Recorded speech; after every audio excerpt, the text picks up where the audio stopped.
থেকে এটাই ভালো। রাফিল ভাই আমাকে বুদ্ধি বের করে দিয়েছে। রাজ চিটিংবাজ, অনেক রকমের চিটিংবাজ। আপনারা তুই তো ডিসকোয়ালিফাই করা হবে। পারতেছেন ও চিটিং করতেছে, বুঝছেন? তো এখন আমি এটাও ট্রাই করব। আপনারা উপর থেকে ওহ, দেখেন, ও। আমি জানি ও চিটিং করতেছে। ও এটা কি হলো? এটা হচ্ছে বের হয়ে গেল। এটা তোকে আর করছে হ্যাঁ দাঁড়া। এ মাথা দিস না, মাথা দিস না। এটা কি বলো? ও বুঝতে পারবে না, কারণ এবার চিটিং করে নাই। এবার আমাকে চিটিং করতেই নাই। আর একবার দাও, আর একবার দাও, আর একবার দাও। মাথা মাথা হাত দিস না, চুল হাত দিস না, চুল হাত দিস না, এমনি ধর।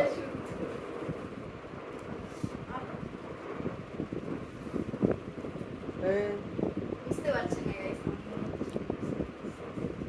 মেসি, আমার মনে হচ্ছে না, না পারলে শু, Ronaldo, M S Dhoni, M S Dhoni, Mashrafe. Next go. আরে এখন একবার চান্স আছে, কারণ দুইবার খাইছে, দুইবার দুইটা চান্স। এই এটা তো কে আসছে? আরেকবার চান্স দিলাম, যা বল। Messi, ম্যাক্সওয়েলা, confirm. ম্যাক্সওয়েলা একবার দিছিলাম, একবার তো দিছিলাম, একবার তো দিছিলাম। যদি না হয় মার খাবি। হ্যাঁ, ওর চোখে বাঁধানটা কল। না হলে কি মার খাবে গাইস? চোখের বাঁধন পিছে, লাগবে। পিছে, আমার ফোন কই? পিছে, পিছে, পিছে।